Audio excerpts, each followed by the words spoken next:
Well, good morning, everybody. It is the middle of June. It's June 15th, 2021, and it's Tuesday, if I remember correctly. And today we are going to be continuing to look at the 20th chapter of Acts.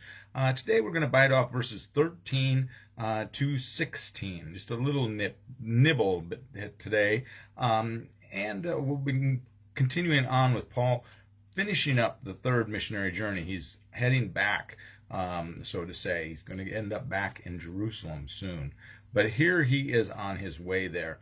And if you remember yesterday, he put poor Eutychus to sleep and then brought him back to life when Eutychus fell out of the window, and all of that. So it's a story, again, that I think I mentioned yesterday. Pretty much everybody's aware of that one.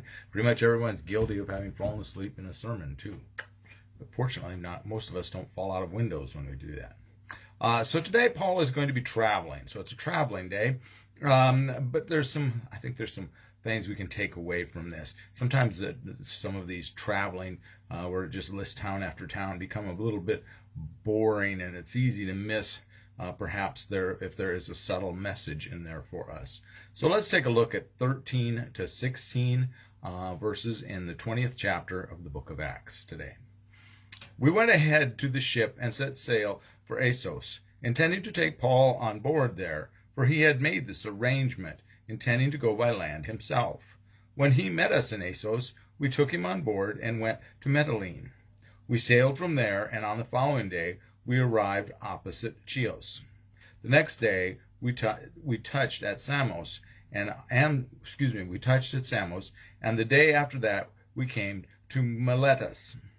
For Paul had decided to sail past Ephesus so that he might not have to spend time in Asia. He was eager to be in Jerusalem, if possible, on the day of Pentecost. Well, here Paul has decided to not stop at Ephesus. Remember, he spent the most time on the journeys in Ephesus. Probably of all the places, he's probably spent pretty close to the most time in Ephesus anywhere. So he apparently was worried he might get bogged down there and miss getting to Jerusalem in time. And he is on a mission. God has told him he needs to be in Jerusalem for Pentecost, and he is doing God's will. This is what he has been directed to do. So he is being devoted to that. But the other thing that we want to take out of this, remember we talked about that Paul has all these traveling companions back when we looked at the beginning of this chapter. And part of the reason for that, I think, is because they are carrying the offering for Jerusalem.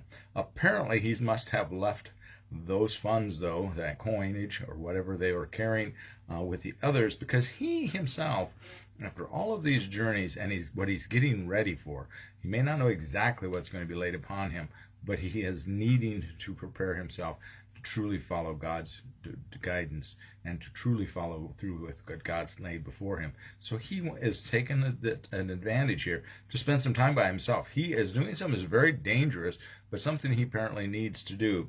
He is gone off by himself, traveling from one of these cities to the next. And apparently that's a several days trip, is what I'm told, that it would have taken a couple days for him to do that. So he wants a couple of days to himself, basically, to collect his thoughts and be in prayer and to reflect. And the message there that we need to know or remember is that we too need time to ourselves.